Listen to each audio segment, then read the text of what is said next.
14h-16h, Brigitte Lahaie, Sud Radio. Bonjour à tous, nous allons parler musique aujourd'hui sur Sud Radio durant ces 2 heures. Et oui, on va terminer la semaine en musique parce que la musique, c'est bien connu, cela adoucit les mœurs. Et c'est en compagnie de Christophe Médicis qui va savoir vous guider et vous dire pourquoi vous aimez tout particulièrement telle ou telle autre mélodie. En tout cas, ce qui est certain, c'est que depuis des siècles, depuis j'ai presque envie de dire le début de l'humanité, la musique joue un rôle essentiel, que ce soit le tambour qui galvanisait les soldats qui partaient à l'assaut de l'ennemi, que ce soit l'orgue dans les églises qui aidait les pèlerins à mieux s'unir, et puis je pense aussi aux thérapies par la musique comme la fameuse thérapie de bol tibétain. Moi, c'est une expérience que j'ai connue et c'était assez magique, je dois bien le reconnaître. Et oui, la musique a des effets particuliers sur nous, elle met en relief nos émotions, nos ressentis, elle fait vibrer notre corps, et le rapport à la musique dans nos ébats sexuels, eh bien, c'est peut-être intéressant de se pencher sur cette question. Est-ce que vous aimez ou pas mettre un fond musical quand vous faites l'amour ? En tout cas, je vous invite à venir nous raconter votre histoire avec une chanson en particulier ou une musique en particulier. Et pour ça, bien sûr, vous nous appelez au 0826 300 300. Et puis, avant de présenter Christophe Médicis, je vais vous donner un petit peu le programme du jour. On va essayer de comprendre cette devise. Quelle est la différence entre désir et excitation ? En Love Conseil, je vous parlerai de s'aimer avec un point d'interrogation, comment s'aimer. En Sexo Conseil, on parlera du langage des baisers et je vous propose pour ou contre faire l'amour en musique. Bonjour Christophe Médicis. Bonjour Brigitte Lahaie.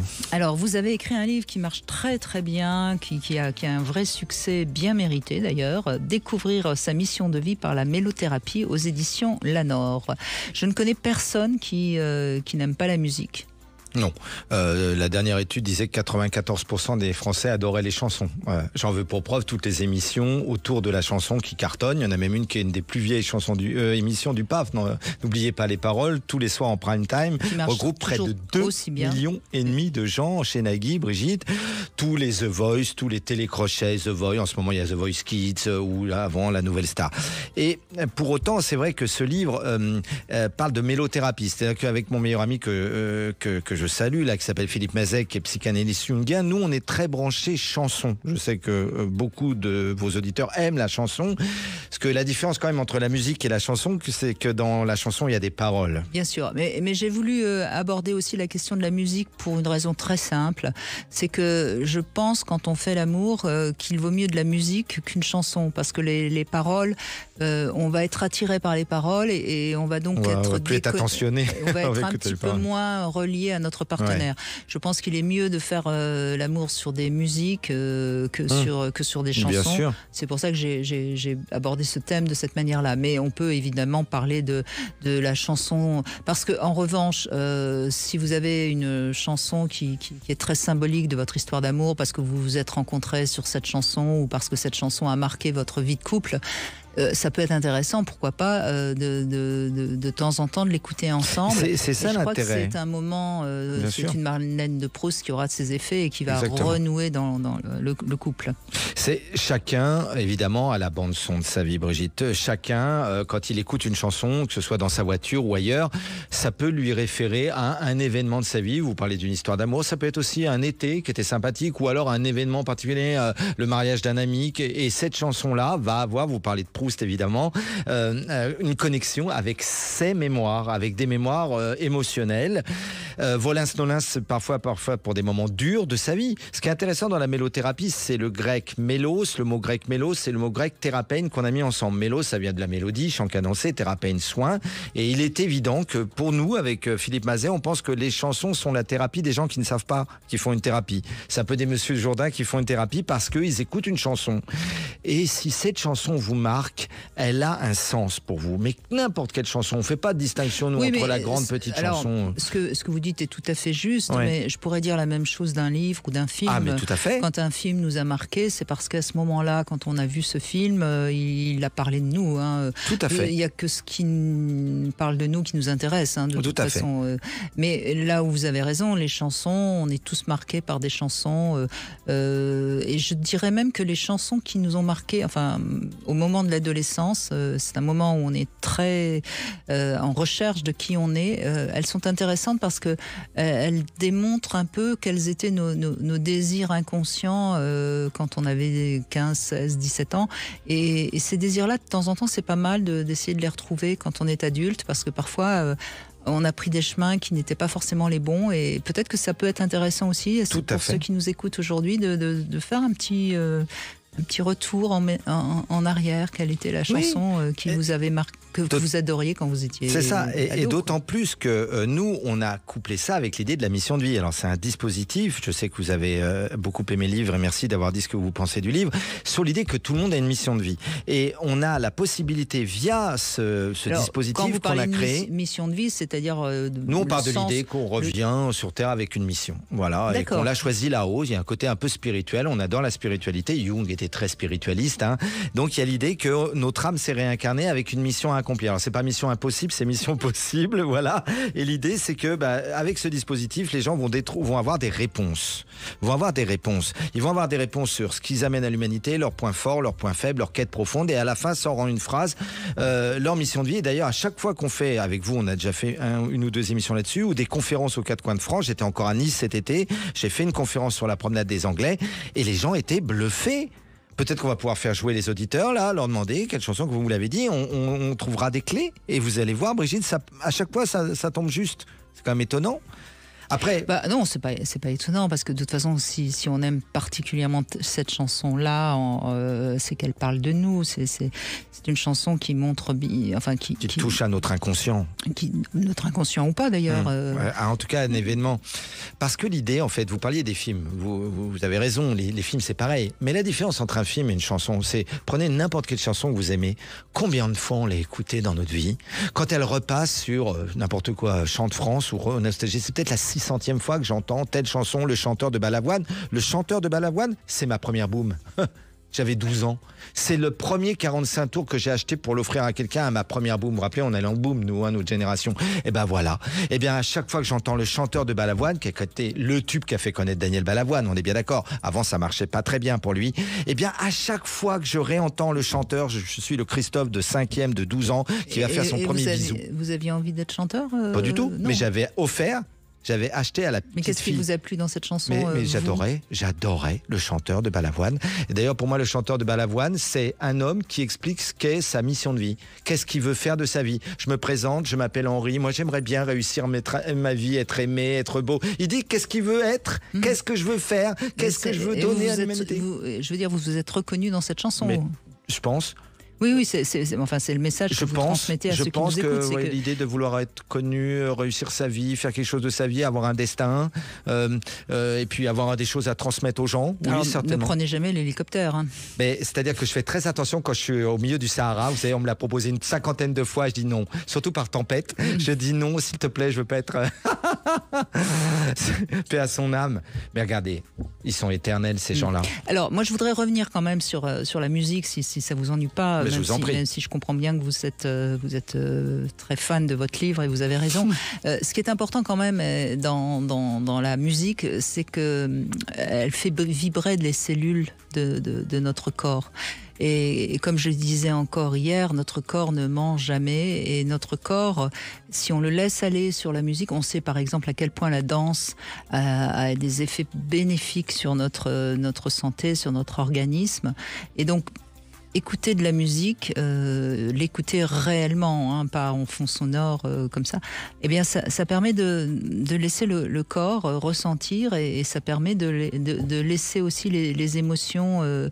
Par exemple, ça pourrait paraître bizarre ce que je vais dire, mais quand on est malheureux parce qu'on est en chagrin d'amour, par exemple, écouter des chansons tristes ou de la musique triste, ça peut nous permettre de laisser les larmes couler et d'évacuer son chagrin. Absolument. Donc c'est un peu aussi pour ça que je voulais revenir sur la musique, sur la mélodie, pas seulement pour retrouver sa mission de vie, mais juste pour être peut-être plus en accord avec soi dans l'instant qu'on est en train de vivre.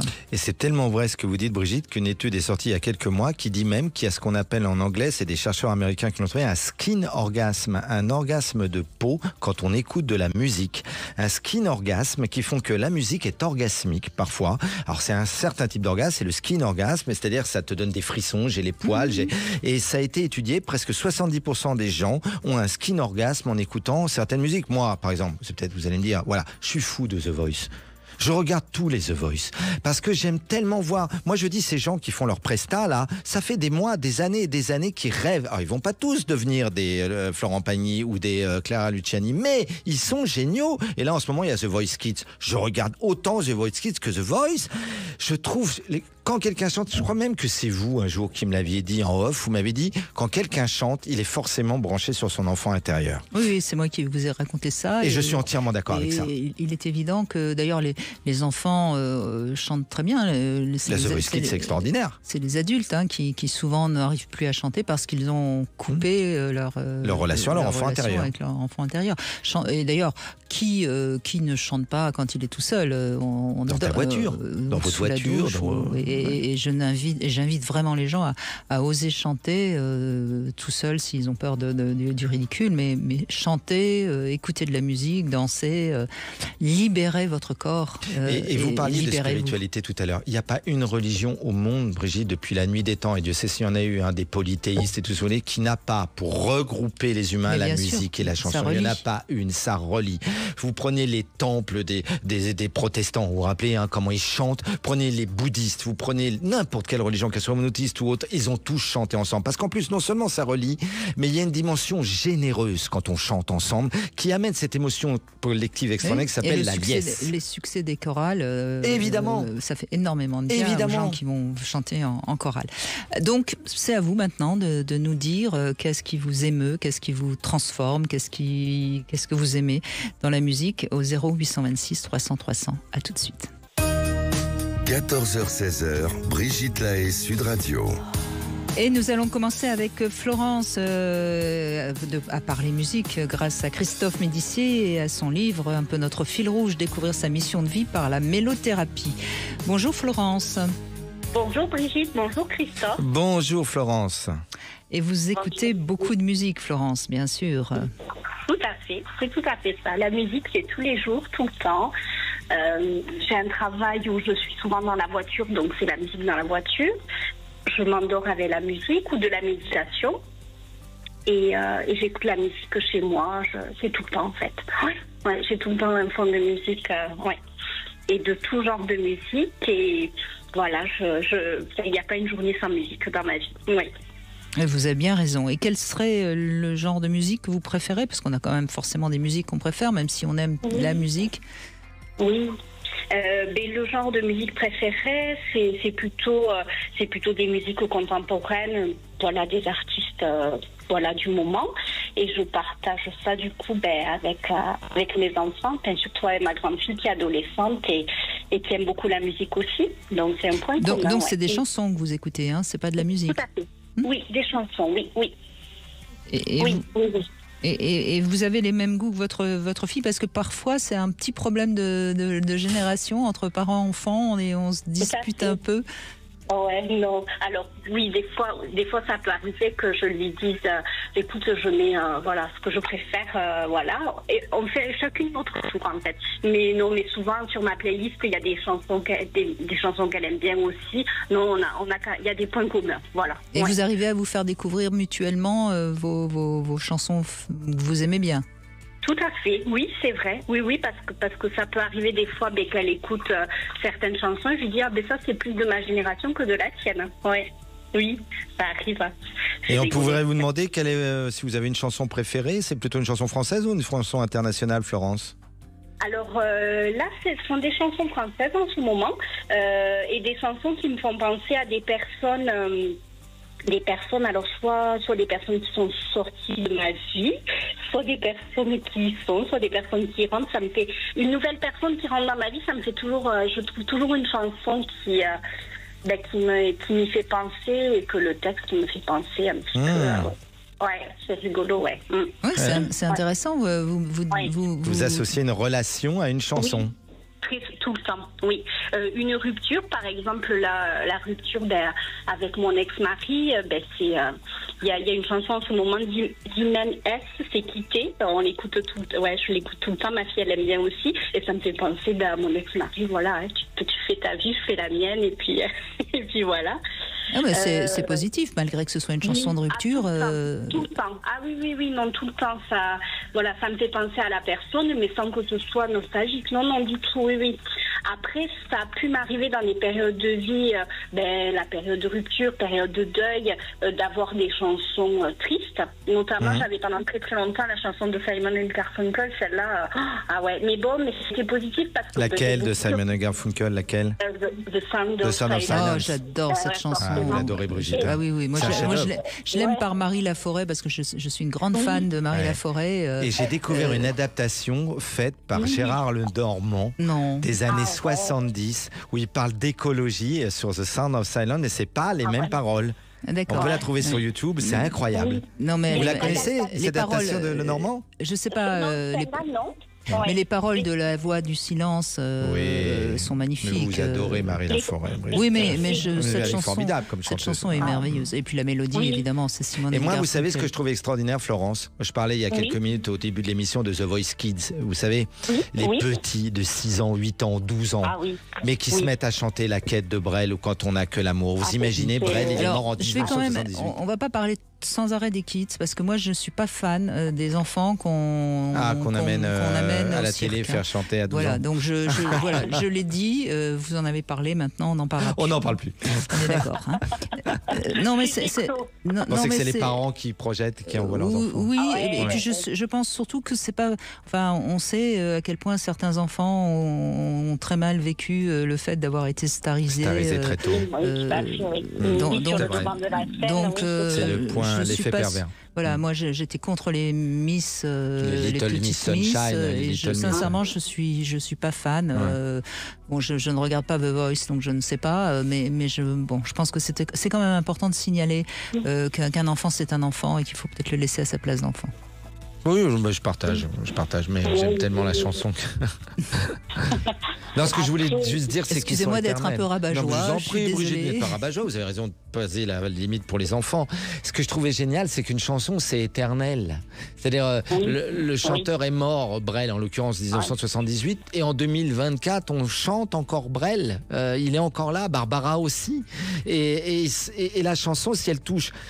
Vous savez, voilà, musique c'est pareil, peinture c'est pareil, sculpture c'est pareil. Il y a quelque chose. Il est passionné, il vous laisse plus parler, Florence. Florence, je voulais juste finir là-dessus. Ça fait partie de l'ordre de la créativité, c'est sûr. C'est ça, c'est ça.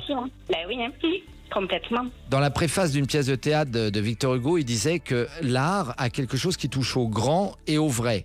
Et il disait, si le grand et le vrai se croisent, ça fait une grande œuvre d'art. Une grande chanson, elle a quelque chose de grand et quelque chose de vrai. Bon. Florence, je vous laisse conclure, si vous pouvez. Oui, et quelque chose de très touchant, de très émouvant. Qui n'a pas eu des frissons à écouter une chanson, quoi. Quand ça parle vraiment et que ça résonne, forcément, ça fait frissonner et ça fait vibrer, quoi. Oui, c'est... Et vous chantez bien, Florence? Pas du tout, alors là, non. Oui, je chante, oui, dans la voiture, complètement, mais... Comme moi, toute seule, oui. Voilà, tout à fait. Après, c'est pas gênant, c'est pas du tout... Quand on chante soi-même, on se casse pas les oreilles, on se fait du bien. Ouais, après ça permet de libérer aussi. Enfin, moi, bien sûr. Ça permet de libérer aussi et de... Oui, après... C'est très drôle aussi, j'aime beaucoup la musique, mais après je sais pas du tout ni chanter ni faire d'instruments. Mais c'est pas grave, vous vous laissez emporter par la musique et vous avez bien raison. Merci beaucoup en tout cas, merci Florence de cet échange. Allez, on fait une petite pause, on se retrouve pour le Love Conseil, s'aimer, et oui, l'amour ça commence par soi-même et je vous en dis un peu plus dans un instant. Brigitte Lahaie, Sud Radio, le Love Conseil. Et oui, l'amour, Christophe Médici, on le sait, l'amour, ça commence par soi-même. L'amour de soi n'est pas de l'égoïsme. Et ça, c'est vraiment important parce qu'il y a cette idée comme ça encore très ancrée dans notre morale que de s'aimer soi-même, c'est d'être égoïste. Non, ça n'a rien à voir. Être égoïste, c'est ne penser qu'à soi. Mais s'aimer, ça veut dire s'occuper de soi d'abord. Mais s'aimer, ça veut dire ne pas se juger, ne pas s'en vouloir, s'accepter tel qu'on est. Et là, je crois que j'ai lancé le mot s'accepter. Tant qu'on ne s'accepte pas, tant qu'on essaye de jouer un rôle, tant qu'on voudrait être quelqu'un d'autre, eh ben, ça sonne faux. On ne peut pas s'aimer tant qu'on ne s'accepte pas. Et si, par exemple, on va prendre un défaut... Bon, pas très grave, mais si par exemple on se trouve un peu paresseux, il faut accepter cette tendance à la paresse et en profiter pour justement vous relaxer au lieu de vous vautrer dans votre canapé, se relaxer, être en contemplation. C'est des... je dirais les qualités de la paresse, savoir être à l'écoute des autres sans rien faire, c'est une qualité de la paresse. Donc il y a toujours une manière de se voir d'une manière positive. Et à partir du moment où vous êtes en bonne relation avec vous, eh bien forcément, il va en sortir quelque chose de positif, il va en sortir de la créativité. Et d'un défaut, vous verrez que vous pourrez en trouver quelque chose de tout à fait positif. Mais si on ne s'aime pas, c'est à ce moment-là qu'on devient égoïste, parce que quand on ne s'aime pas, on a besoin de tout ramener à soi. On a besoin de parler de soi. Je ne sais pas si vous avez remarqué, Christophe, mais les gens qui ont besoin de beaucoup parler d'eux-mêmes sont souvent des gens qui n'ont pas une si bonne estime d'eux-mêmes, parce que si on a une très bonne estime de soi-même, on n'a pas besoin de parler de soi. Ne vous traitez jamais de stupide. Ne vous dites jamais « Oh, je suis con, Non, vous avez peut-être fait une connerie, mais vous n'êtes pas con. C'est très important. Nuance. Non, mais la nuance est essentielle. Appréciez les petites choses dont vous êtes capable, et puis petit à petit, vous verrez que vous en ferez des plus grandes. Aimez-vous physiquement tel que vous êtes, c'est comme ça, vous êtes né comme ça, c'est vos origines, vous êtes unique et il faut s'accepter.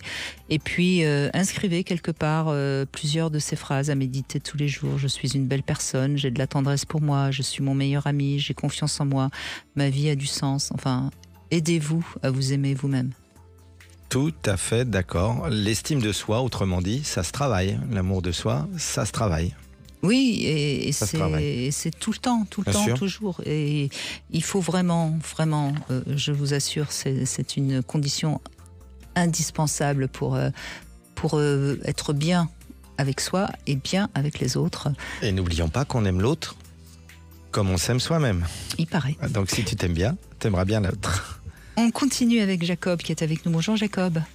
Oui, bonjour Brigitte, bonjour Christophe de Médici. Bonjour Jacob. Oui. Eh bien, allez-y, dites-nous ce que vous aimez dans la musique, justement. Alors, la musique, moi, j'ai plus de télé depuis 20 ans, donc j'ai la musique. J'ai plus de poste de télé, de télévision, j'en ai plus du tout. Et pour moi, c'est vital. Voilà, j'ai carrément envie de dire ça. J'ai grandi avec.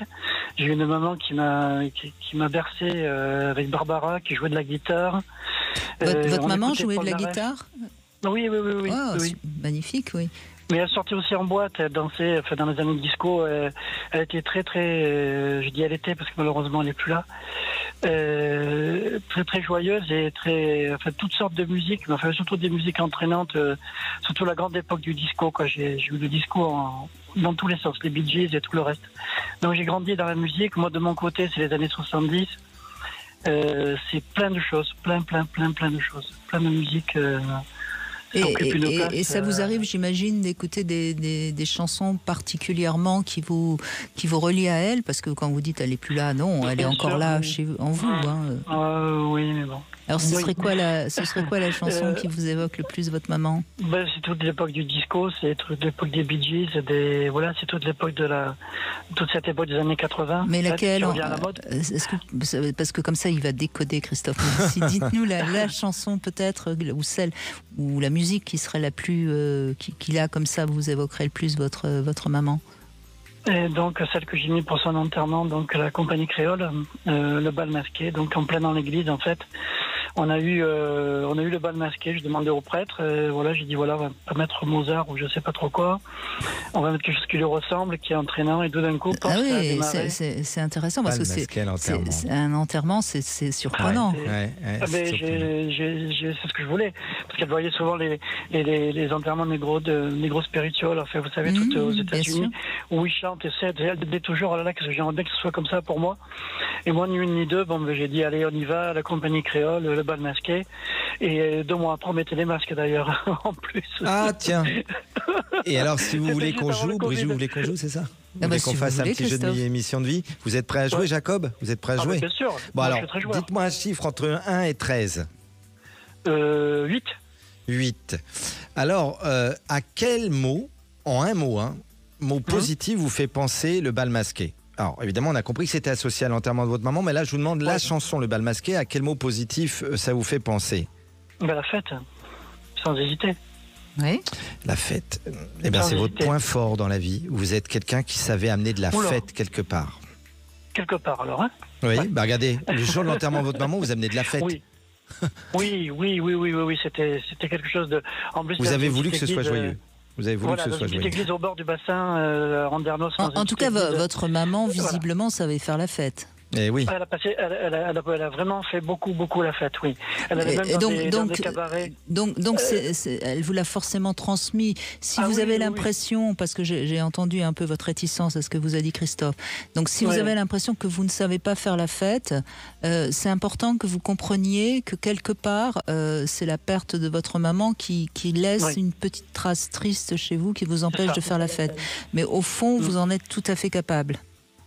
Oui, il y a des morceaux de musique que je peux plus écouter, par exemple. Il y a des choses qu'elle écoutait que j'écoute pas. Oui, mais j'écoute des choses nouvelles. Jacob, encore une fois, moi, je vais revenir sur un point qui pour moi est essentiel. Ce qui rend malheureux les gens, c'est cette incapacité à accepter l'inévitable. C'est inévitable de perdre sa maman. C'est inévitable, vous êtes bien d'accord? C'est dans l'ordre des choses. Non, c'est inévitable. Sinon, c'est que vous êtes mort. Donc, si vous êtes mort, on n'en parle plus. Quand on est mort, de toute façon, on n'a rien à accepter. C'est fini.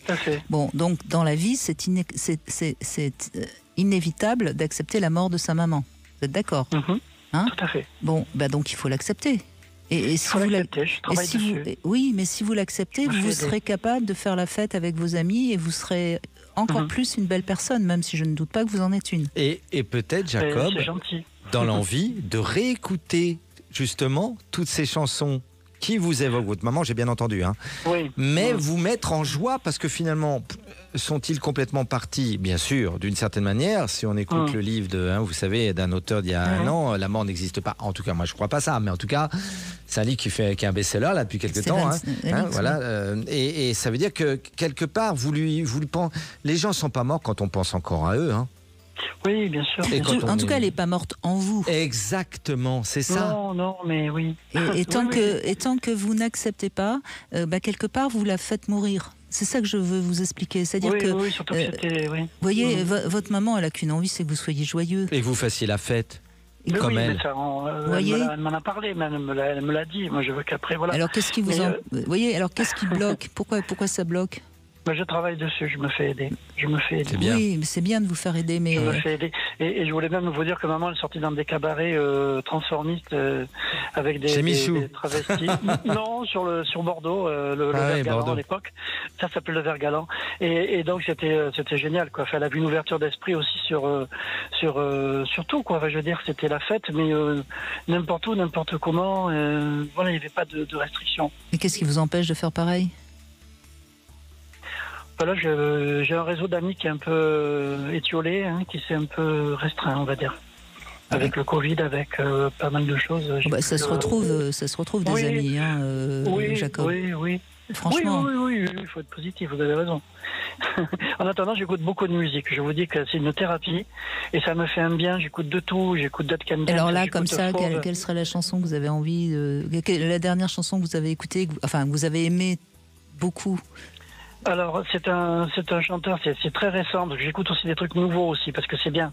Et il s'appelle Ferno, F-E-R-N-O, et ça s'appelle Osaka, et c'est magnifique. Il utilise des vieux synthés. Vraiment, je le conseille. il est atypique, quoi. C'est un jeune, mais qui pioche dans les référentiels des personnes de 50 ans, quoi, 60. Et c'est très sympa. Le parfum d'Osaka, c'est très bien écrit. Il y a de très jolis textes. Voilà. Et à quel thème positif ça vous fait penser, Osaka de Fernot, en un mot, Jacob? Ma maman, bien sûr, elle dansait le twist en robe du soir ou en kimono noir. Je la vois pieds nus dans le salon en train de danser, quoi. Et maman, ça vous fait penser à quel thème, en un mot, à votre maman? Oui, ça vous fait penser, votre maman, à quel mot, à quel thème positif? Voyante, c'est parce que ma maman était voyante. Vous devez en avoir aussi, vous, parce que c'est un peu ce que vous amenez aux humains. Certainement que vous devez avoir aussi des capacités de voir des choses, Jacob. Alors oui. Voilà. Alors là, je me trompe pas. Oui. Ouf, j'ai gagné un point au rattrapage. Voilà, le Normand, Tarot de Marseille, Tarot de Bénin et tout ça. Oui, mais tout ça, voilà. C'est bien. Avec modération, moi je le fais pas. Oui, mais à ce moment-là, aider les autres. Vous allez sortir de ce deuil que vous impossible. Parce que ce deuil est impossible parce qu'au fond, je vais dire quelque chose de pas gentil sur votre maman, Jacob. Vous m'en voudrez peut-être toute votre vie, mais c'est pas grave, je vais le dire. Je pense que votre mère va juste un tout petit peu vous a un petit peu trop écrasé et elle ne vous a pas laissé trop aimer. On n'aime jamais trop. Mais là c'était énorme. Non, elle vous a juste un peu écrasé. Elle a eu un peu d'emprise sur vous et elle vous a empêché d'éclore. Il est temps maintenant qu'elle est partie que vous puissiez vivre votre vie pleinement et que vous puissiez éclore. Tout à fait. Mais écoutez, c'est très gentil de me dire ça. C'est des paroles très positives. Vous n'avez pas appelé pour rien, hein? Jamais. Non, mais de toute façon, on n'appelle jamais Brigitte pour rien. Non, mais quand même. C'est 120 €, Jacob. Vous pouvez faire une carte bleue. Vous prenez la carte bleue? Non. Il n'y a pas de problème, Jacob. Vous passez. Je ne prends rien, je donne. Je sais que vous donnez, Brigitte. Je vous écoute depuis toutes ces années. Je n'en doute pas une seconde. Et ça fait vraiment du bien. Merci. Mais c'est bien qu'on rit, Jacob. Vous êtes d'accord? Non, mais je m'attendais à ce que vous me disiez, mais pas du tout. Mais je suis ravie parce que vous avez entendu et peut-être que ça fera son chemin. En tout cas, j'ai essayé de vous aider à être vous-même. C'est important, Jacob. On peut pas vivre toute sa vie dans le regret de sa maman qui est partie parce qu'on a perdu sa béquille. Non, vous pouvez tenir debout, j'en suis sûre. Écoutez, oui. Merci. Non, mais je vous en prie. Et ce que je dis, malheureusement, tellement de gens peuvent l'entendre. C'est vrai, c'est évidemment un deuil douloureux de perdre un de ses parents, et ça fait partie des grandes douleurs de la vie, surtout quand on a eu la chance d'avoir des bons parents. Mais malheureusement, ça fait partie de la vie, et il faut apprendre à être adulte et à grandir après la perte de ses parents, évidemment. Oui, mais les relations trop fusionnelles, c'est compliqué, vous savez. Je me demande si c'est bien de la part des parents d'enclencher des relations aussi fusionnelles et aussi intenses. Voilà. Non. Vous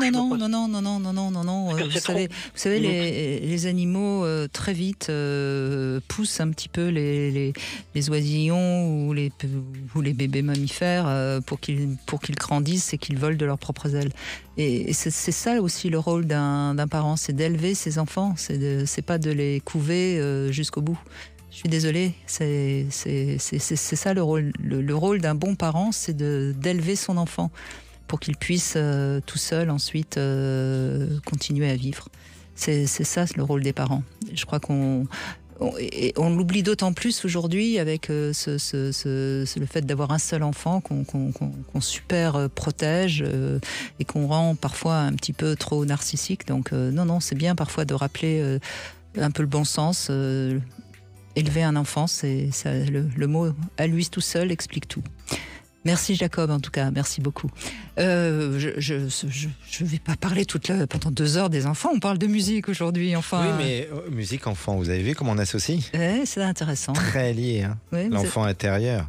J'ai bien aimé ce que vous avez dit à Jacob, mais musique enfant intérieur, je crois que forcément, et puis moi je pense que tout être humain qui a quelque chose qui nous intéresse, c'est quelqu'un qui est connecté à son enfant intérieur. Il n'y a pas pire qu'un adulte qui a mis son enfant intérieur sous un bunker. Vous êtes d'accord, Brigitte? Bien sûr, mais après, il faut continuer à entretenir son enfant intérieur, mais il faut être adulte. Ah, on est bien d'accord.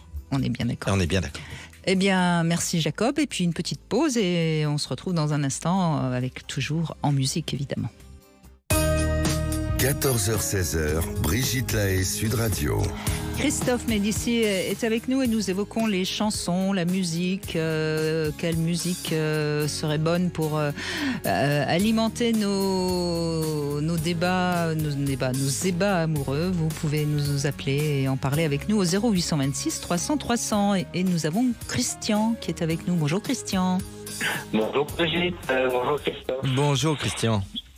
Je suis toujours très heureux de pouvoir participer à votre émission, Brigitte, et merci. Et vous féliciter parce que vous ayez lu juste sur ma situation personnelle. Bon, c'est pas le moment d'en parler, mais voilà. Écoutez, tant mieux si je vous ai aidé. Je suis là pour ça. Enfin, j'essaye en tout cas. Ouais. J'essaye. Et alors vous voulez nous parler d'une chanson qui vous a particulièrement marqué, que vous aimez particulièrement? Alors moi, bon, j'en ai pas mal, mais deux chansons m'ont particulièrement marqué. C'est Le Sud de Nino Ferrer, parce que c'était l'année 1975, l'année de mon service militaire, et c'était le titre de l'été, et au foyer des soldats, on passait souvent ça. Et une autre, celle de Gérard Lenormand, alors sa première chanson, Il, et puis Les Matins d'hiver, qui me berce depuis longtemps, et je suis fan de Gérard depuis le début. J'ai tous ses disques, tous ses CD, je fais partie d'un club, bon, voilà. Mais vous voyez, c'est intéressant parce qu'une fois encore, vous nous parlez de trois chansons qui sont quand même des chansons plutôt de votre jeunesse, votre jeunesse non, mais votre adolescence. Enfin, vous aviez... Oui. J'avais 20 ans. Oui. Et c'est fou comment, à 20 ans, les chansons qu'on aime nous marquent à vie, je trouve. Ah oui, effectivement. Alors qu'actuellement, notamment dans le dernier album de Gérard, il y a des chansons extraordinaires. Malheureusement, on n'entend pas beaucoup à la radio, mais qui sont écrites de façon très réaliste. Il y en a une qui est formidable, c'est La Terre s'est endormie, et j'espère qu'elle n'est pas prémonitoire. On peut vous demander, peut-être on fait un jeu, là, on va vous demander, Christian, d'accord? On va faire de la mélothérapie, oui. Vous êtes prêts? Pourquoi pas. Alors, Le Sud, c'est un chef-d'œuvre absolu, n'est-ce pas, Brigitte? C'est un chef-d'œuvre absolu de Nino Ferrer. C'est un bijou. J'adore cette chanson. À quel thème positif vous fait penser cette chanson, Nino Ferrer?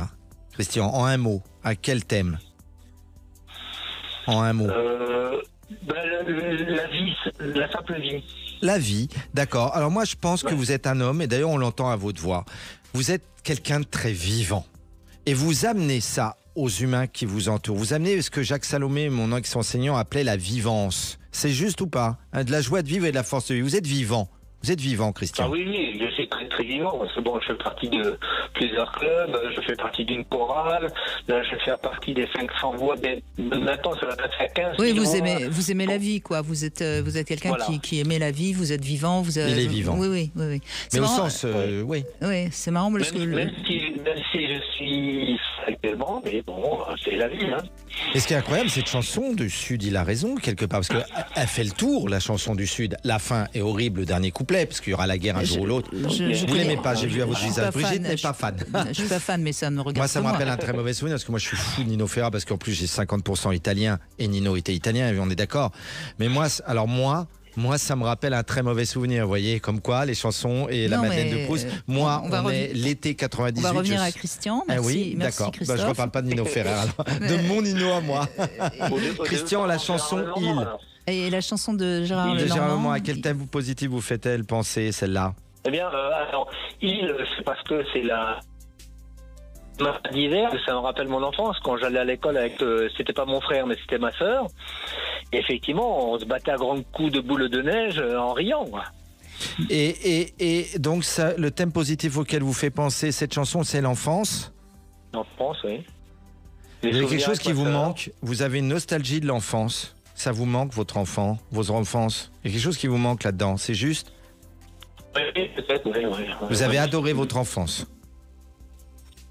Oui. Vous êtes ému. Mais vous avez adoré votre enfance. Oui. Il y a quelque chose qui vous manque. cette spontanéité, de cette innocence de l'enfance. Vous êtes peut-être un peu idéaliste, non, Christian? Peut-être que vous trouvez que le monde des adultes est un peu dur? Oui, le monde des adultes c'est dur. Bon, de toute façon, je l'ai vécu de par mon métier, hein, parce que j'étais dans la gendarmerie, donc effectivement, oui. Oui, vous avez, enfin, je veux dire, excusez-moi, mais vous faisiez un métier où vous voyez vraiment toute la noirceur de l'humanité, hein. La misère du monde, comme on dit souvent. Absolument, non, mais pour connaître quelques personnes qui sont dans ce métier, franchement, il faut. Écoutez, vous me touchez beaucoup, alors j'ai envie de vous faire un cadeau, Christian. Je vais vous offrir mon livre Découvrir sa mission de vie par la mélothérapie. D'accord? Ok? Et il sera dédicacé par Brigitte et par moi. D'accord? Ok? On laisse à la réalisation et on vous l'envoie. Et puis je vais vous dire une chose, Christian. Vous avez fait ce choix de ce métier sans doute pour que les choses soient plus belles. Et puis vous avez peut-être le sentiment d'avoir raté votre mission de vie. Non, vous l'avez pas raté parce que forcément que vous avez fait des belles choses. Forcément que vous avez aidé des gens. Forcément que vous avez sauvé des gens. Donc gardez ça dans votre tête. Ne gardez pas le côté de tout de toute la noirceur que vous avez vue. Gardez les belles choses que vous avez su faire pendant toutes ces années où vous avez été dans ce métier. C'est important c'est important toujours de garder, même si bien sûr tout ce que vous avez vu de noir de temps en temps vous revient, je l'imagine bien, mais essayez de positiver quand même pour pas. Parce qu'on a entendu votre moment de nostalgie quand Christophe vous a parlé de votre enfance. Et on a envie que vous gardiez cet enfant intérieur intact. Voilà. D'accord ? Intact, c'est pour ça que je reste jeune d'ailleurs. Et que vous aimez la vie surtout. Voilà, j'ai bientôt 70 ans, mais voilà, ça s'entend pas. C'est très jeune. Oui, c'est très jeune. On est de la classe. C'est un enfant de 7 ans et de 10 ans qui se multiplie, voilà, c'est tout. Hein. Merci beaucoup Christian. Petite devinette, Christophe Médicis, c'est quoi une fille très très gentille? J'insiste bien sur le très très gentil. Voilà. La réponse, c'est après les infos. 14h-16h, Brigitte Lahaie, Sud Radio. Eh bien, nous continuons cette deuxième heure en musique grâce à vous, Christophe Médicis, et à ce livre qui plaît tellement et qui est formidable, qui s'appelle Découvrir sa mission de vie par la mélothérapie aux éditions Lanor. Voilà. Alors, on va continuer bien sûr avec Eric qui nous a rejoint, mais d'abord, je voudrais la réponse à ma devinette. C'est quoi une femme très très gentille? Alors voilà, une femme qui suce, c'est une femme qui est gentille. Une femme qui suce et qui avale, c'est une femme très gentille. Elle est horrible. Mais celle qui suce, avale et puis qui ensuite rentre chez elle, c'est une femme très très gentille. Moi, dites donc. Il n'y a qu'une femme qui peut raconter ça. Hein. Un homme ne peut pas la sortir aujourd'hui, ça. C'est fini. Alors, avant de donner la parole à Eric, je vais revenir sur le dicton du jour. Quelle est la différence entre désir et excitation? Eh bien, ça va vous plaire, parce que le désir, c'est du côté de la tête. L'excitation, c'est du côté du cœur. Du corps, beau. Pardon. Mais le désir, c'est du côté de la tête. L'excitation, c'est du côté du cœur, du corps, pardon, décidément. Mais le cœur fait partie du corps. Oui, c'est vrai, mais c'est quand même l'excitation, c'est quand même le corps qui le manifeste. Ouais. Le désir, c'est dans la tête et ça vient d'ailleurs. Voilà. Ouais. Bonjour Eric. Oui, bonjour Brigitte. Oui. Bonjour Eric. Merci d'être avec nous, c'est Christophe qui est avec nous. Oui. Et alors j'aime bien ce que vous avez envie de nous raconter, la musique peut remplacer les drogues. Oui. C'est intéressant. Voilà. Alors, moi, la drogue, je vous rassure, je connais pas.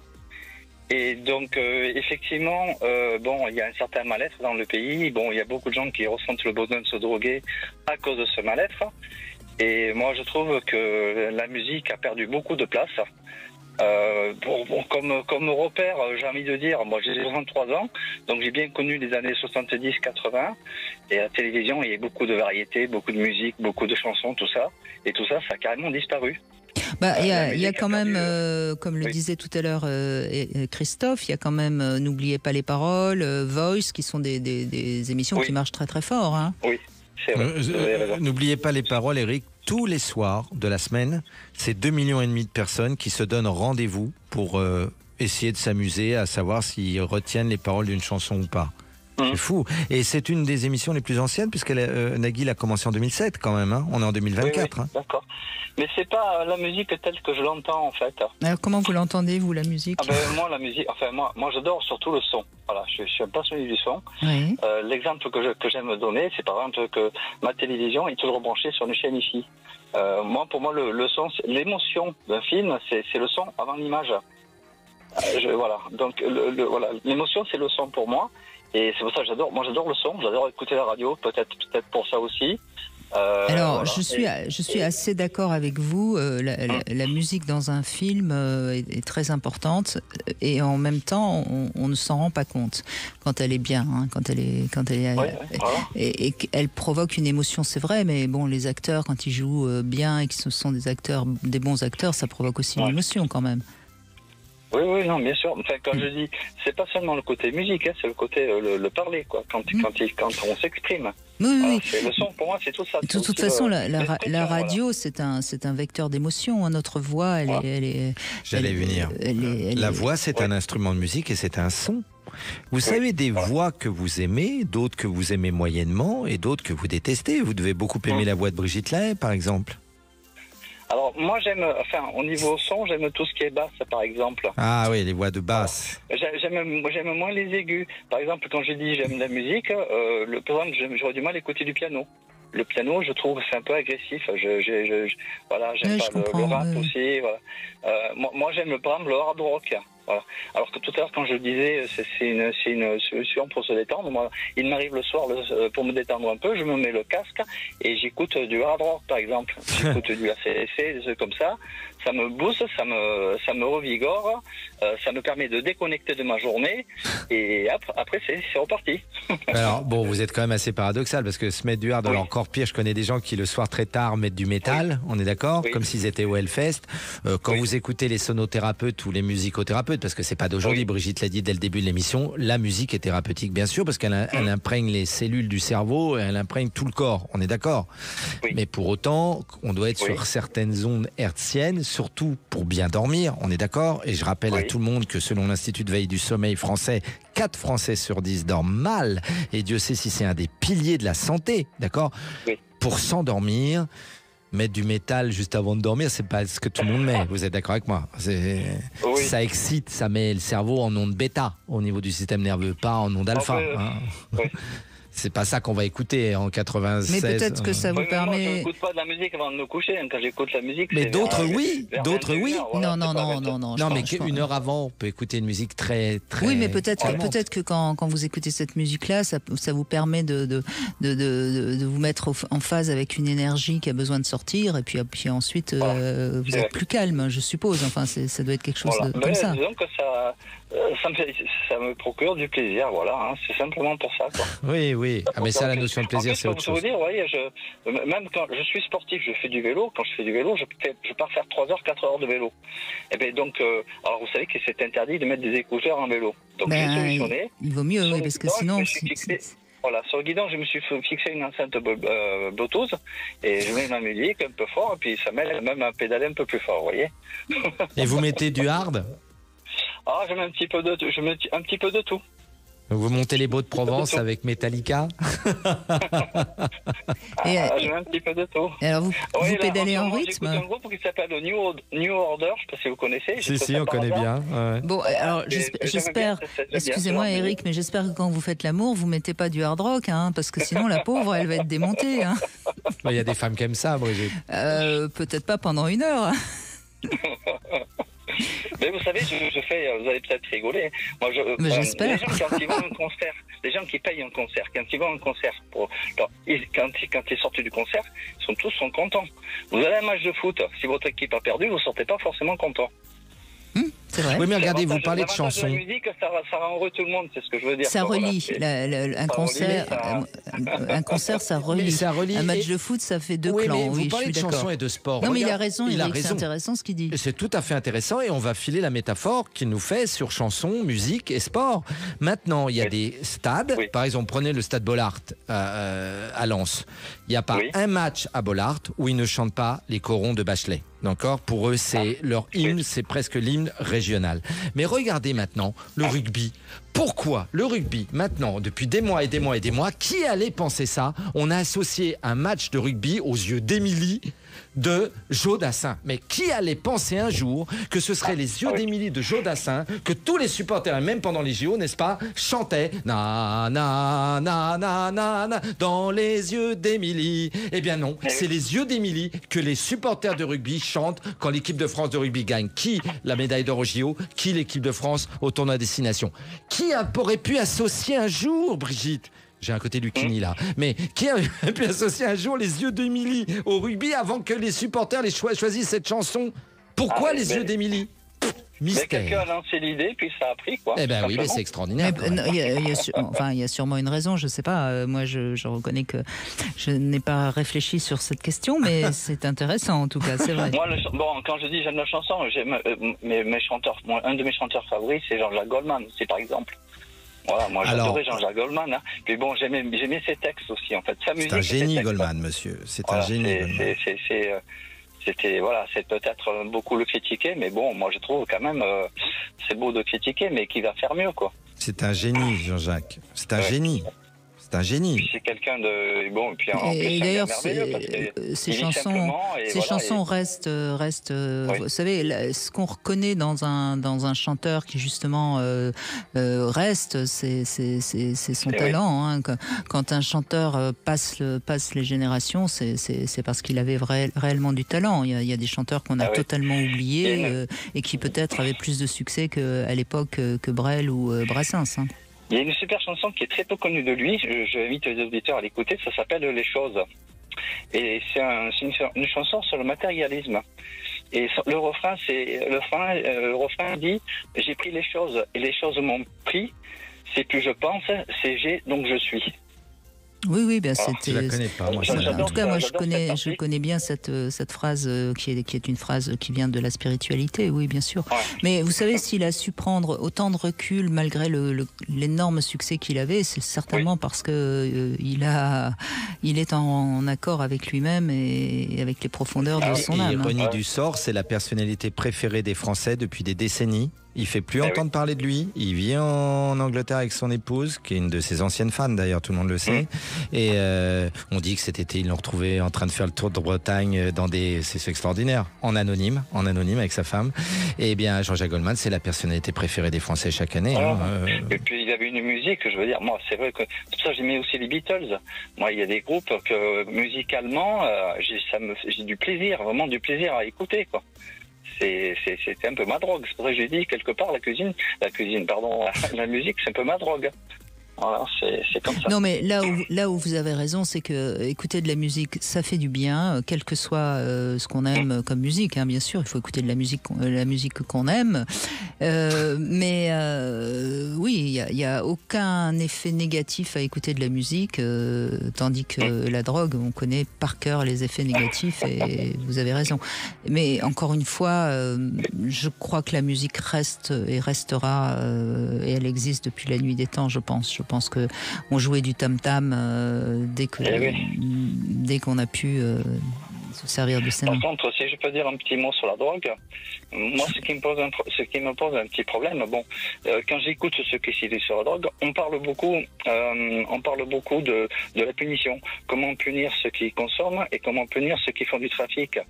Et ce qui me pose un problème, c'est qu'on parle pas. On va pas au fond des choses. Moi, c'est ce que je reproche un petit peu à beaucoup de gens, c'est qu'on ne pousse pas l'analyse. Pousser l'analyse, pour moi, c'est pourquoi les gens se droguent, il y en a qui disent ça me détend. Mais il faut pousser l'analyse. Bon, ça te détend, ok, mais quand tu en prends plus, tu n'es plus détendu, donc c'est pas une solution. Qu'est-ce qu'on peut mettre à la place? Tout ça, on n'en parle pas. On parle que des sanctions, on parle pas de trouver une autre solution. Ce serait quoi l'autre solution, Eric ? Justement, un exemple, écoutez de la musique, faites du sport, je sais pas moi, je suis pas spécialiste, je suis pas médecin. Hein. Bon, on dit toujours il faut remplacer une addiction par une autre. C'est tout ce que je sais. La seule chose que je peux vous dire par rapport à la drogue, c'est que j'ai des amis addictologues, Brigitte en a beaucoup aussi, et des thérapeutes, vous voyez. Quand quelqu'un a une addiction, toxique, on est bien d'accord, c'est qu'il y a une valeur fondamentale chez lui qui n'est pas nourrie dans sa vie. Il y a du vide, c'est tout, du vide. Et ça remplit du vide, Voilà, évidemment. il y a un vide. Et si c'était si simple... c'est très complexe, vous savez. Vous avez la chance, justement, Eric, d'être un passionné, et la passion aussi, ça remplit du vide, hein, cela dit. Mais sauf que, contrairement à l'addiction, ça fait du bien, alors que l'addiction fait du mal. C'est toute la différence. Merci Eric, merci beaucoup Eric. En tout cas. On fait une petite pause, on se retrouve dans un instant sur Sud Radio avec vous et vos musiques préférées. 14h-16h, Brigitte Lahaie, Sud Radio. Et je voulais vous signaler que Christophe Médici, qui est avec nous et avec qui on parle musique, et bien sûr sur Sud Radio, organise une soirée et je vous invite à aller voir sur son site mélothérapie.fr si vous avez envie d'y participer.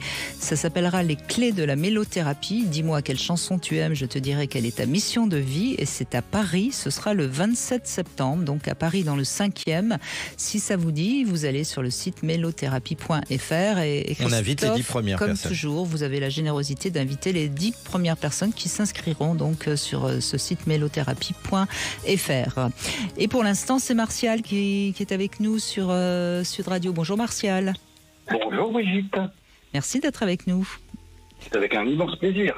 Et la musique adoucit les mœurs, vous êtes d'accord? Ah bah c'est Aristote qui disait ça, si je ne m'abuse. Ah oui, c'est vrai? C'est Aristote qui a dit ça il y a 2000 ans à peu près, ça ne rajeunit pas.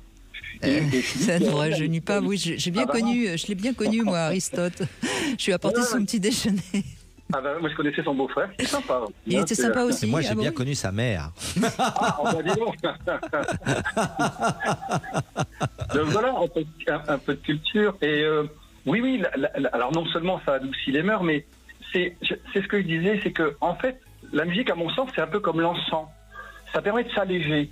Et ça permet de se reconnecter quasiment à son âme, quoi. Ça permet d'aller haut et fort. Et je dirais même, ça permet de voyager. En fait, la musique de tout temps, de toute façon, nous a permis, que l'on aille bien, que l'on aille mal, que l'on fasse la fête. J'aime bien cette idée de voyager. On l'a pas dit depuis 14 heures. Et c'est vrai que si on écoute, je pense tout à l'heure aux chansons créoles, on écoute une chanson créole, on se projette aux Antilles. Oui, on écoute. Vous avez raison, ça permet de voyager, oui. À peu de frais d'ailleurs. Oui, et dans le temps, et dans l'espace. C'est vrai. Et ça nous rend, ça apporte un bien-être absolu ou un mal-être, parce que des fois on a besoin d'être en peine. Alors pour la petite histoire, le bien-être c'est rentable. Bon, ça c'est le titre d'un de mes livres en 2012. C'est le titre d'un de mes livres, Martial. Le bien-être c'est rentable. C'est pour ça que je le dis. Voilà. Monsieur est un lecteur de Christophe Médici, vous avez de saines lectures, jeune homme. Écoute, HQR. Et oui, et donc ça fait voyager, mais dans le temps, dans l'espace, quel que soit notre... C'est inconditionnel en fait. Et que l'on soit... Alors, que l'on fête, parce qu'il y a des pays où on fête un enterrement, on fête un mort, ou que l'on fête une naissance, en fait la musique est là. Elle est tout le temps, elle nous accompagne tout le temps, tout au long de nos vies. Et les premiers sons que l'on entend, c'est le son de la mer. Oui, quand on est dans le ventre. Et c'est une musique en fait. Mais je veux même vous dire, je sais pas si ça, enfin quand on écoute les battements du cœur par exemple, c'est une musique assez extraordinaire. Hein. C'est une mélodie. Et pour l'enfant, la parole et le verbe du père ou de la mère, mais notamment de la mère, mais tous les sons de l'entourage quand il est dans le ventre de la mère, eh bien deviennent des musiques, des sons qui lui seront après communs et qui vont le rassurer tout au long de sa vie. De la même façon que quand on se sent pas bien, on écoute un petit blues, qu'importe, c'est une musique qui nous rassure. Et donc la musique est là pour nous entourer et pour nous reconnecter. Martial, Martial, puisque vous avez parlé d'Aristote, vous voulez qu'un autre philosophe lui fasse écho ? Alors allons-y. Eh ben oui, Nietzsche, qu'avait-il dit ? Il avait dit, sans la musique, la vie serait une erreur. On est d'accord ? Et tellement il a raison, ça m'a rappelé tout ce que vous dites, qui est passionnant, vous êtes très profond, Martial, que en fait, un homme un jour a raconté, et c'est pas n'importe qui de cet homme du XXe siècle, c'est Viktor Frankl, qui avait eu l'expérience des camps les fameux camps de concentration. Ah oui, Lui et Georges Champrin, les deux ont été internés dans les camps. Et que disent-ils? Alors le chef-d'œuvre de Viktor Frankl, Brigitte, évidemment, c'est Le sens de la vie, qui est pour moi un des plus grands livres du XXe siècle. Et il dit que les gens qui se sont sortis vivants, pas tous, mais une majorité de gens qui sont sortis vivants des camps, de la chose la plus exécrable, qu'est-ce qu'ils faisaient tous les jours? Ils donnaient du sens à cette journée et ils chantaient ensemble, ils se rappelaient de musiques ensemble et ils tentaient le plus possible de mettre de l'art dans leur vie. Et Georges Champrin comme Viktor Frankl disent la même chose. Dans le plus abominable du abominable de l'humain, ils mettaient de la beauté. Parce que la musique, c'est de la beauté. C'est de la beauté, une chanson, c'est de la beauté. Mettre du beau dans le plus laid possible, c'est ce qui a sauvé des gens des camps de concentration. C'est magnifique, n'est-ce pas? Alors, en effet, et la musique, je dirais, c'est presque, enfin, c'est pas presque, c'est de l'amour. En tout cas, c'est de la joie, même quand c'est une chanson triste. Et pour moi, l'émotion qui ramène le plus à l'amour, c'est évidemment la joie. Donc, vous avez raison. C'est la joie, en fait. Oui, bien sûr.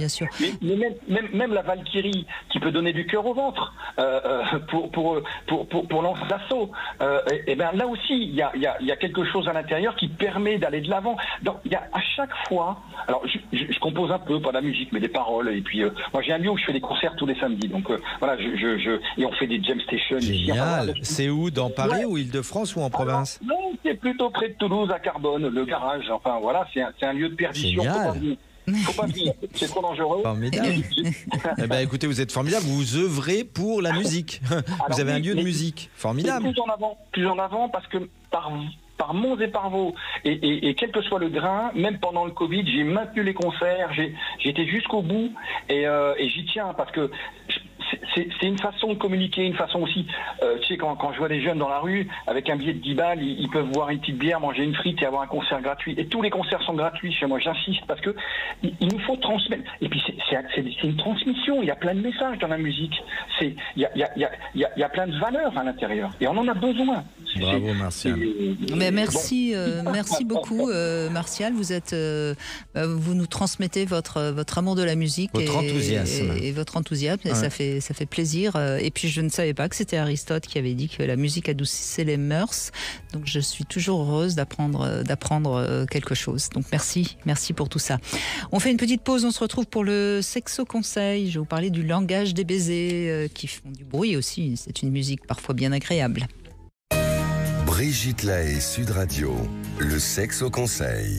Eh bien, Christophe Médicis, je vais parler des baisers, du langage des baisers. C'est vrai quand on parle du baiser, on a toujours l'impression que c'est toujours le même. Non, il y a une infinité de baisers. Et donc, je vous propose un petit test, si vous connaissez bien. D'abord, le French kiss, c'est quoi? C'est juste s'embrasser sur la bouche. Avec la langue. Avec la langue? Ouais, je crois. Vous me faites douter tout d'un coup. Bon, peu importe. Le baiser esquimau. Avec les deux nez. Les deux nez, absolument. Le baiser papillon. Avec les oreilles. Non, je plaisante. Non. C'est pas avec les oreilles, mais c'est avec quelque chose du visage, en effet. C'est avec les cils. Oh, c'est mignon. Avec les cils sur la joue, par exemple. Beau. C'est mignon, hein. Oh, c'est mignon. Le baiser possessif. On appuie sur la bouche de son partenaire, mais bouche fermée, hein, comme ça. Ouais. Voilà. Le baiser russe. C'est en jetant le verre dans... Non, c'est entre deux personnes du même sexe. Et ça s'appelle ça le baiser russe. C'est un baiser russe, oui, parce que les hommes s'embrassent. Oui, c'est vrai. Même dans les carnavals à Dunkerque et dans le Nord, ils s'embrassent. Le baise-main, bon. Le baise-main, c'est le 17e, 18e siècle. C'est le baiser sur la main. C'est comme ça qu'ils se baisaient la main. La bise, bon, ça tout le monde connaît. Évidemment, c'est un baiser sur la joue. Le suçon, c'est un baiser très fort. Qui suce. Hein. Et donc, je vous propose déjà, c'est le propos de mon Sexo Conseil, d'inventer un nom pour votre baiser favori, la manière dont vous préférez vous embrasser. Vous inventez un nom, hein, vous appelez ça le baiser, je sais pas quoi. Hein. Et puis, je voudrais juste rappeler aussi dans ce Sexo Conseil que le baiser, c'est important que l'haleine soit bonne. Donc vérifiez, et votre dentiste est la personne la mieux placée pour vous dire si vous avez une haleine un peu rébarbative, parce que ça peut arriver avec une hygiène dentaire. C'est pas forcément de votre faute, mais autant le savoir. Brossez-vous les dents, évidemment, et passez un peu la brosse sur la langue si vous avez tendance à avoir une haleine pas extraordinaire. Et puis bien sûr, il y a les petites pastilles bonbons à la menthe, etc. Pourquoi pas. Il faut éviter certains aliments. Si vous avez envie d'embrasser quelqu'un pour la première fois, vous avez un rendez-vous galant. Évitez l'ail, l'oignon, les épices. Et puis, ayez toujours un fil dentaire ou un cure-dent avec vous. Voilà. Et c'est souvent le foie qui est responsable d'une mauvaise haleine avec des nourritures un peu trop chargées. Donc, peut-être un peu plus de tisane, de thé pour libérer un peu votre foie de tous ces toxiques. Voilà, c'était le Sexo Conseil du jour. Alors, nous avons maintenant 2 personnes qui vont témoigner. Donc, c'est Arnaud qui est avec nous. Bonjour Arnaud. Bonjour. Donc vous êtes pour de la musique lorsqu'on fait l'amour, et nous avons Nadia qui est contre. Donc il va falloir la convaincre, Arnaud. Si, il va falloir la convaincre. Allez-y, Arnaud. Mais je suis pas contre. Je pense que c'est le contraire, non? C'est moi qui suis contre. Oui, je suis pas contre. Ah, bah alors. Je suis désolée, on s'est trompé sur mon conducteur. C'est pas grave. Excusez-moi. Donc, je reprends. C'est Nadia qui va devoir convaincre Arnaud. Ok. Alors, allez-y, Nadia. Oui, bonjour tout le monde. Bonjour, Nadia. Oui, moi je suis totalement pour, parce que je trouve déjà, alors peu importe la musique, ça peut être de la musique douce, de la musique classique, un peu pop rock, enfin n'importe. Déjà, ça permet d'avoir un souvenir et pour l'acte avec la personne. Et ensuite, je trouve ça sexy. Mais bon, après, c'est moi. Ça me oui, mais c'est vous qui... hein. Vous avez raison, mais c'est vos arguments qui m'importent. Allez-y. Voilà, ça me motive en fait. Ça me donne, selon la musique, ça peut me donner des idées.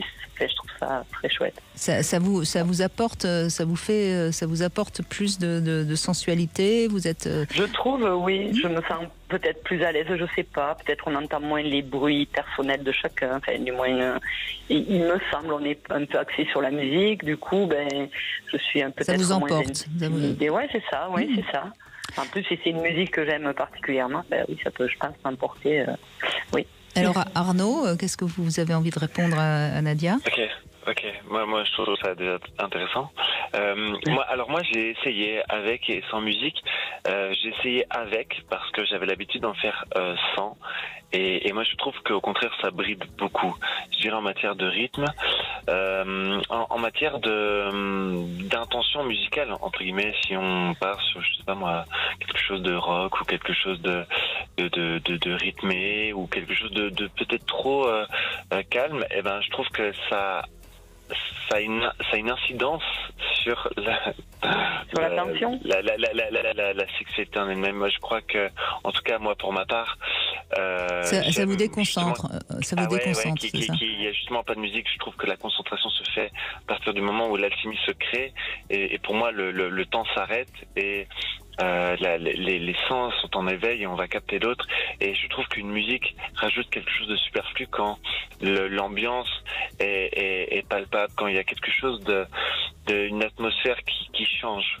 Je crois que, alors moi, j'aime le côté très passionné. Et donc, du coup, pour avoir mis un peu de musique, des fois, elle n'était plus en lien avec ce que je faisais, où il y avait une forme de décalage. Je trouve que, pour ma part, entre guillemets, il faudrait soit une musique qui change à partir des moments du rythme cardiaque ou je ne sais quoi. Mais je trouve que, du coup, oui, c'est pas vraiment... Nadia, vous aviez envie de réagir, vous n'êtes pas d'accord? Non, enfin, c'est pas que je suis pas d'accord. Non, mais attendez, on a le droit de pas être d'accord. Et on s'écoute et on se respecte sur Sud Radio. Il n'y a pas de souci, Nadia. On parle vrai. Voilà, on parle vrai, exactement. Non, mais justement, moi, je trouve l'inverse, en fait, ça réveille des sens. En écoutant la musique, on écoute aussi son corps qui lui, reçoit le rythme ou la pulsation de la musique, quelle qu'elle soit. Et moi, c'est l'impression que ça me donne que ça réveille des sens. Et donc, je suis plus à l'écoute de mes sens en fonction de la musique aussi. C'est fou, comme ça peut être différent. Peut-être que... Allez-y, Christophe. Peut-être que je peux faire une synthèse, peut-être pour tenter de vous rapprocher tous les deux. Non pas que vous fassiez l'amour, mais qu'on vous rapproche. Finalement, qu'il y ait de la musique ou pas de la musique, est-ce qu'il n'y a pas toujours de la musique quand on fait l'amour? Je vous explique ce que je veux dire. On se parle bien souvent. On entend le bruit de l'autre. Une femme qui prend du plaisir, elle ne reste pas toujours silencieuse. Un homme qui prend du plaisir ne reste pas toujours silencieux. Et j'en veux pour preuve que Solers disait le sexe sans les mots, c'est rien. Moi, par exemple, je fais partie des gens, quand je fais des love coaching, je connaissais un jeune homme qui me disait, moi, je n'aime pas quand une femme fait pas un seul bruit au lit. Et il me disait qu'à un moment donné, quand sa femme, pendant un temps, faisait pas un seul bruit au lit, il lui a dit, au bout de 2 mois, sa nouvelle compagne, il t'est arrivé un problème, toi, dans ta vie. Et oui, il lui arrivait un problème. La fille elle n'en lâchait pas une. Il y a des femmes qui me disent, je connais des hommes, quand ils jouissent, je sais même pas qu'ils ont joui. Oui, c'est problématique, ça. C'est quand même étonnant, Nadia, non ? Oui, mais complètement. Moi, il y a des hommes, quand ils font du bruit, ils font de la musique quand ils jouissent, je peux vous dire. Enfin, ils font du bruit, de la musique, je ne sais pas. La voix est une musique. Oui, mais on a l'impression de n'avoir servi à rien, en fait. En gros, moi, c'est un peu l'impression que ça m'avait donné, de ne pas entendre l'autre. J'ai dit, mais il s'est passé quoi ? Oui, allez-y Arnaud, oui. Et oui, je suis d'accord avec vous. Donc oui, il y aura toujours une musique, mais finalement de rajouter une musique sur une musique du corps, est-ce que ce serait pas justement trop ? Moi, j'aime justement ce côté où on sent, où on gémit, où on entend tout et on sent aussi oui, mais peut-être que ce que Nadia nous dit, qui peut-être est plus compréhensible du côté féminin, c'est que la musique permet justement de libérer un peu les sens et de mieux s'abandonner à l'acte après. Enfin, je crois que c'est comme ça que vous l'exprimez, Nadia. Bien résumé, oui, bien sûr. Oui. Et en ce sens, c'est peut-être intéressant d'avoir de la musique, quitte à ce qu'à un moment donné, elle s'arrête, mais pour démarrer, quoi. Et c'est ce que j'allais dire, parce que pour les préliminaires, pourquoi pas, pour, je sais pas, déshabiller la personne, etc., pourquoi pas mettre une musique, mais dans ce cas-là, la musique vient aider une peur ou une difficulté à lâcher prise, peut-être. Ça peut être le cas. Mais voilà, donc sans parler de peur, mais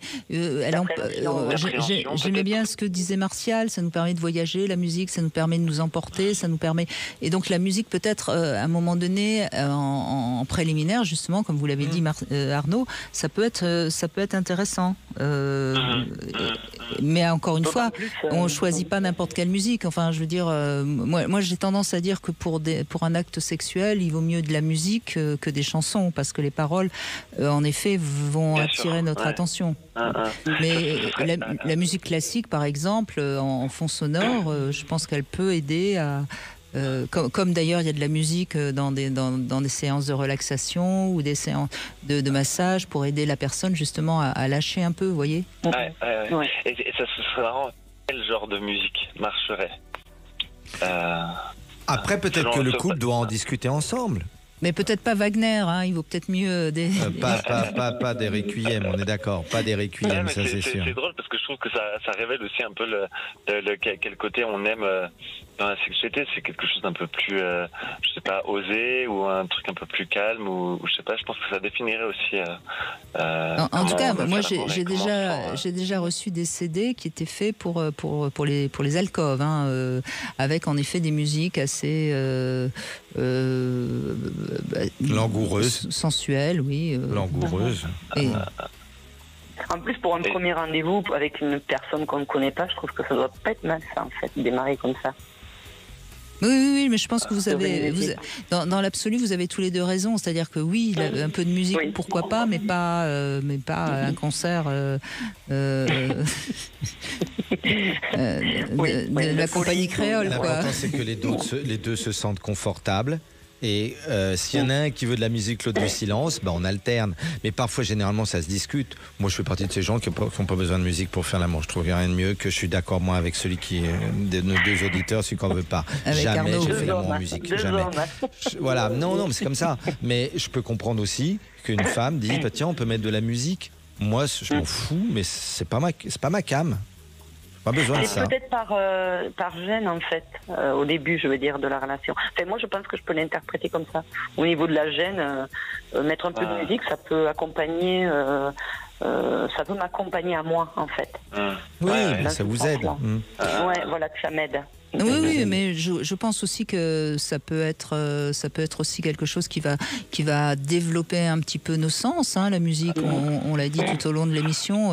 Peut-être. Alors après, ça peut en effet. Je suis d'accord aussi avec ce qu'a dit Arnaud. Ça peut nous déconnecter de notre partenaire, mais ça peut aussi, si les deux sont sur la même musique. Longueur d'onde, c'est le cas de le dire. Oui, ça peut provoquer quelque chose de sensationnel, quoi.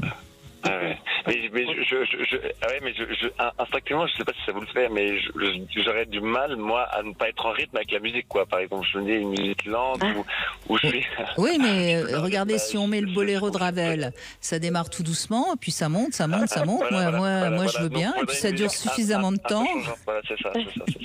Hein, je crois que ça dure 13 minutes. Je crois que c'est 13 minutes le boléro de Ravel, c'est pas mal, hein, ça démarre tout doucement, et puis ça monte de plus en plus rapide. Si vous tenez le rythme, Arnaud, ça peut être intéressant. Hein. Avec 13 minutes, après. Sinon, on avait un auditeur qui aimait beaucoup le métal. Vous pouvez mettre du métal aussi. Hein. Et vous faites l'amour au Hellfest. Ouais, c'est ça. Bon. Mais ça serait intéressant aussi le style de musique approprié, parce que je sais pas, c'était un genre de jazz, non, qui serait le plus approprié pour... Pourquoi pas, mais Arnaud, essayez d'imaginer la musique qui vous accompagnerait bien dans votre relation sexuelle, et puis faites le montage, et puis essayez, puis vous me direz, hein, vous me tiendrez. Ah ouais, non, mais moi, ça me couperait forcément. Enfin, moi, du coup, là, je serais dans mon mental plutôt que dans le vrai. Oui, je comprends bien. Mais merci à tous les deux, en tout cas, parce que c'était vraiment intéressant, parce que vos deux avis sont justes et défendables. Et moi, je ne prends pas parti. En tout cas, Nadia, vous avez essayé de convaincre Arnaud, et puis il a tenu bon. Ils ne feront pas forcément l'amour ensemble. En tout cas, pas dans des conditions musicales, on est bien d'accord. Merci à tous les deux, en tout cas, merci beaucoup. Allez, on se fait une petite pause et puis on va conclure dans un instant. 14h-16h, Brigitte Lahaie, Sud Radio. Eh bien, Christophe Médici est avec nous. Vous êtes l'auteur de ce livre, Découvrir sa mission de vie par la mélothérapie, aux éditions Lanor. Et puis, si vous avez envie d'assister à la conférence, à la soirée de Christophe Médici à Paris, le 27 septembre, c'est un vendredi, c'est dans 3 semaines. Vous pouvez vous inscrire sur son site mélothérapie.fr et vous saurez de quelle chanson vous aimez et quelle est votre mission de vie. Voilà. Et c'est bien sûr ce que vous décrivez dans ce livre dont je viens de parler. On va conclure avec Lise qui est avec nous. Bonjour Lise. Bonjour. Merci d'être avec nous, Lise. Oh, je crois que vous allez faire plaisir à Christophe en parlant de cette chanson qui était la chanson de votre premier amour. Ah. C'est laquelle? C'est laquelle? Il est curieux. Alors, on commence avec la chanson du premier amour? Si vous voulez, oui. Ah, parce que j'avais une autre chanson. Moi, j'avais la chanson... On commence par l'autre chanson. La chanson de mon fils qui s'appelle Come As You Are, du groupe Nirvana. Oui. Ah, alors là, oui. Et vous avez une anecdote à nous raconter sur cette chanson? Oui, tout à fait. Cette chanson, elle date de 1991. Bizarrement, c'est l'année de naissance de mon garçon, qui est un surdoué, bourré de mal-être à l'époque, parce que ça fait longtemps que ça s'est passé, cette histoire. Et rien que je vous en parle, vous voyez, j'en ai des frissons, parce qu'à chaque fois que je l'entends, ça me ramène des années en arrière, où il y avait beaucoup d'incompréhension entre lui et moi. Donc un jour il me dit, écoute maman, si ça te permet, tu m'emmènes dans un magasin d'instruments, je voudrais voir quelque chose. Donc il demande une guitare basse, la moins chère, car il sait que sa maman solo fait attention, étant donné que nous n'avions plus le même niveau de vie. Et là il commence à jouer. Et là, le vendeur me regarde et me dit, waouh, mais c'est qui son prof? Alors moi j'étais dépitée et fière aussi, parce que je ne comprenais plus. Je comprenais plus parce que mon fils, je lui ai pas payé des cours de guitare. Ouais. Et de temps en temps, j'entendais des petits airs voilà, moi j'adore les Beatles, j'entendais toutes ces musiques qui m'ont ramené des années en arrière quand j'étais jeune, mais bon, sans plus.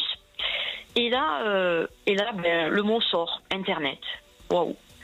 Donc vraiment, ça a été quelque chose de très très particulier. Donc il a appris à jouer de la guitare sur Internet. Oui. Ouais, formidable. Ouais. Comme quoi, de temps en temps, c'est bien de rendre hommage à Internet, hein, quand même. Oui, il y a du mauvais, mais il y a du très bon. Ben oui. Et lui, c'est l'utiliser dans le bon sens. Oui, vraiment.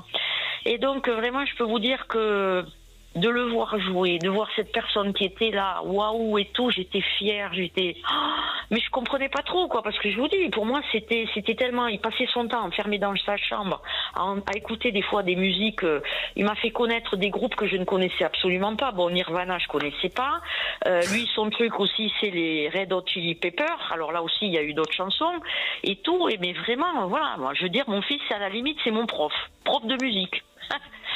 Donc, et vous avez appris, j'imagine, à aimer les chansons qu'il aime. Ben oui, j'adore le groupe Muse.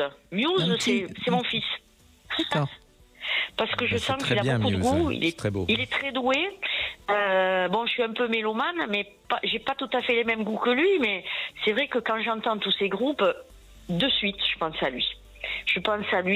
Mais bon, ça me renvoie aussi à des choses où il y avait beaucoup de mal-être, où il y avait beaucoup d'incompréhension entre nous. On pourrait dire que la musique l'a un peu sauvé, visiblement. Ah oui. C'est formidable, ça. Oui, ça a été sa drogue, hein, pour rebondir sur le témoignage d'Eric que nous avons eu à 15h. Complètement, parce qu'en plus... ça l'a sauvé, oui. Avant de vous avoir au téléphone, je regardais, et en fait, l'explication de cette chanson, comme As You Are, parle de l'héroïne. Il faut dire, cher ami, que vous savez qui était Kurt Cobain, quand même. Hein. Oui, un petit peu. C'était un personnage ultra charismatique. C'était le chanteur du groupe Brigitte Nirvana. Hein. Malheureusement, il fait partie du groupe des 27. On est d'accord, hein, tous ceux qui meurent à 27 ans, comme l'autre chanteuse, là, son nom m'échappe. Amy Winehouse, merci. Et d'autres. Et c'était un personnage, par contre, ultra charismatique. Il avait des millions de fans. Kurt Cobain. Oui, tout à fait. Mais Nirvana, quand même, c'était bien drogue et psychédélique. Hein. Tout à fait. Je pense que mon fils devait être tenté parce qu'une fois, je vous cache pas qu'il est rentré à la maison, il avait les yeux tout rouges, il était très bizarre. Et moi, qui n'ai jamais touché à tout ça, je comprenais pas. Pour moi, j'avais l'impression de voir un espèce de zombie, un extraterrestre. Alors bon, après j'ai compris parce que j'ai lu aussi des bouquins sur ces jeunes aussi surdoués qui sont en très grande souffrance. Et donc, je vous dis, c'est pour ça que rien que je vous en parle, vous voyez, ça me fait des frissons parce que à cause de ça, on a eu beaucoup d'incompréhension tous les deux. Et une personne de ma famille en a même joué. Voilà, parce qu'elle savait qu'entre nous, il y avait tellement d'amour, elle a transformé cet amour en haine. Vous voyez jusqu'où ça peut aller. Mais il est devenu musicien, votre fils, il est dans la musique ? Non, absolument pas. Il est dans l'informatique. Ah, il a quel âge aujourd'hui ? Ah, il a 32 ans. Bon, il va bien, donc ça va. Il va bien. C'est un papa qui a 2 enfants magnifiques, une femme formidable. Et vraiment, je veux dire, d'où on est partis tous, quand je vois vraiment ce qu'il a fait, je suis fière de lui. Bravo, la maman. Écoutez, finalement, on va pas parler parce qu'on n'a plus le temps de votre chanson de premier amour. C'est pas grave, ça n'a pas d'importance. C'est pas grave. Simplement, est-ce que je peux dédier une chanson à mon fils? Alors, c'est pas cette chanson de Kurt Cobain, mais une chanson, on va dire, c'est la chanson du film Le Passage, avec le magistral Alain Delon qui nous a quittés. Oui, la chanson de Francis Lalanne. Voilà, elle est chanson de Francis Lalanne, magnifique, parce que les paroles, je les dédie à mon enfant. Et excusez-moi, ce chanteur, c'est son papa qui me l'a fait connaître avant sa naissance. Et cette chanson, ce message, je le dédie à tous les parents qui sont privés de leurs enfants. Parce que mon fils, malheureusement, je suis privée de lui. Mais la chanson finit bien en disant « Un jour, on se retrouvera ». Absolument. C'est une très très belle chanson. On est très touché par votre émotion. Eh bien, écoutez, on va conclure par votre émotion, Lise, et puis on va surtout conclure par ce beau message que la musique, eh bien, elle peut sauver aussi. C'était beau, Lise. Hein, on peut faire un cadeau à Lise en lui disant un vers d'André Chédid, la mère de Louis Chédid, puisqu'on parlait musique, puisqu'elle nous a fait un tellement beau cadeau. Lise, comme disait André Chédid, la grand-mère de M et la mère de Louis Chédid, donc une famille de musiciens, que tes larmes irriguent plutôt qu'elles ne te rongent. Absolument. Très beau vers d'André Chédid. Oui, c'est formidable. Merci Lise, et on vous laisse avec votre émotion, mais vous nous avez touchés évidemment. Merci beaucoup Christophe Médicis. Comme toujours, c'est vrai, la musique, les chansons, ça parle avec le cœur et je vous remercie parce que c'est vrai, à chaque fois, on entend des témoignages très touchants, divers, et continuez bien sûr à écouter la chanson parce que justement, elle nous fait du bien. Tout de suite, vous retrouvez Alexandre Delevanne pour C'est votre avenir et puis on se retrouve lundi avec Samuel Comblaise. On va parler de quelque chose qui malheureusement est en train de prendre beaucoup d'ampleur. On va parler du chantage sexuel et on verra comment éviter ça évidemment.